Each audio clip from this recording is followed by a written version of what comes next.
il faut revoir la politique publique de ce pays-là xool naka la ñuy def pour téye ndaw ñi. Moi je ne suis pas d'accord que les gens voyagent même par voie irrégulière nañ dem vacances dellu si waat man loolu laa gëm. Mobilité man loolu laa gëm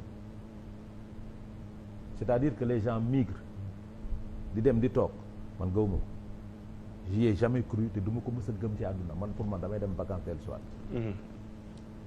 Si les politiques publiques échouent et il y a pas une bonne politique par rapport à cette question-là du réglé wu. Malheureusement c'est vrai wax na ko c'est ça que je voulais dire on n'a pas vu de tweet des autorités de ce pays-là. Du temps de Wade on voyait pas de tweet, du temps de Macky Sall on voyait pas de tweet, ici on ne voyait pas de tweet. C'est regrettable.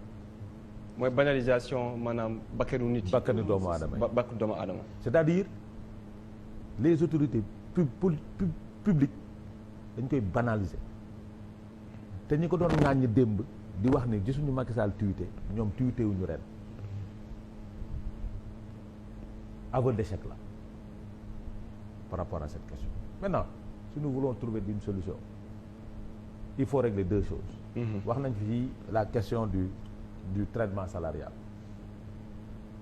moo tax sénégalais bi dem balekat ba fee balekat bi fii il a plus du SMIC là-bas il a le SMIC c'est parce que l'euro am na doole suñu CFA amul doole c'est normal mais s'il vit décemment en France il pourra pas amener 1000 francs ici au Sénégal day takk biiram pour réussir mais nous duñ takk suñu biir pour réussir on ne serre pas la ceinture pour réussir dans ce pays-là.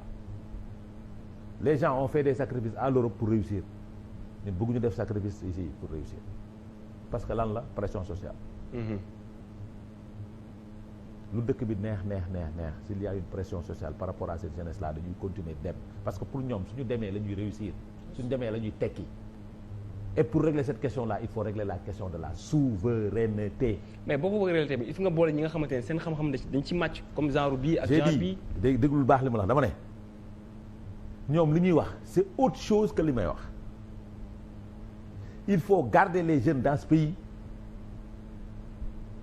kii dafa immigré man du may immigré ba damay toog il faut mu am garder les jeunes dans ce pays là gëmloo leen ni ñu rêvé ni mën nañ développer réew mi ñoom.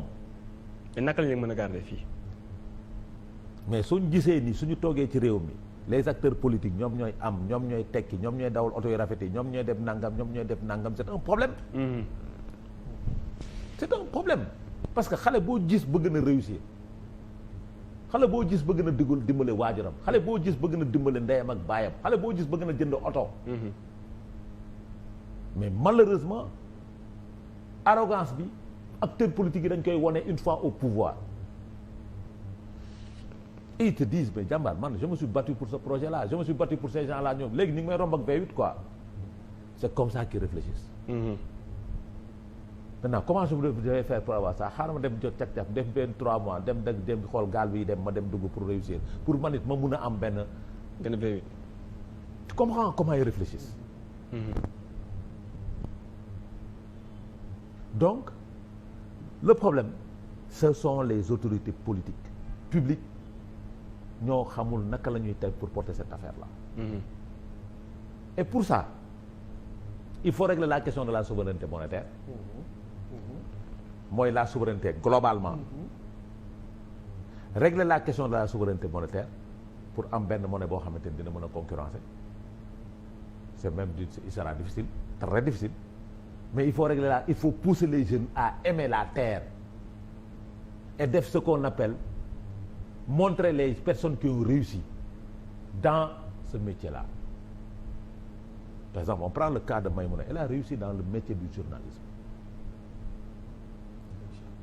Elle est championne. L'État doit accompagner pour aider, créer des champions. loolu mooy rôle État. Pour que ndaw bi xam ni attends l'État a créé des champions man war naa mën a nekk champion. Maïmouna est une championne. dañ ko waroon wone en exemple pour que jeunes yi mën a gëm ni man mën naa commencer ci zéro pour mën a am lii. ñiy développer bayu blé ils étaient en France ils sont rentrés kii développé bayu gombo il était en France il est rentré il exporte du gombo dans ce pays-là il est au Fouta. On l'a jamais essayé. Exemple mos nga gis booy yi jaay café Touba ci bopp koñ yi ñu jël gaal.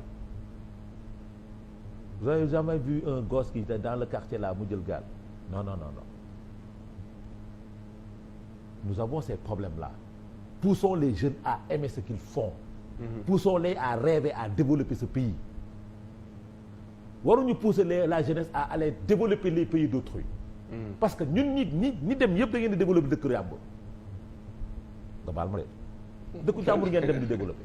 parce que soo balee dëkku jàmbur yaa ngi seetal dëkku jàmbur bàyyi sa réew. soo demee bay ci toolu jàmbur yaa ngi développer bët jàmbur bàyyi sa réew li ngay def ci réewu jàmbur soo ko defee fii réew mi dox. day fekk souveraineté bi taxaw. D'accord. Parce que la solution c'est ça. C'est pas de dire à ces pays-là de sortir les visas. Non. Pour régler cette question, c'est la réciprocité. Purement et simplement. C'est clair. Il avait commencé, Macky Sall, après coow li bari. mu dindi ko. C'est pas une solution. Il faut mettre en place la réciprocité. D'accord, Adama. Parce que rentrée de devise la jàmbaar. Rentrée de devise la pour les pays européens. Rentrée de devise la pour le Sénégal. D'accord. Mais puisqu'on se dit que nous ne sommes pas un pays développé, ça va baisser le tourisme de ce pays-là. Le tourisme qui est un secteur qui peut pourvoyeur d'emploi. Oui. D'accord. Le tourisme c'est un secteur pourvoyeur d'emploi.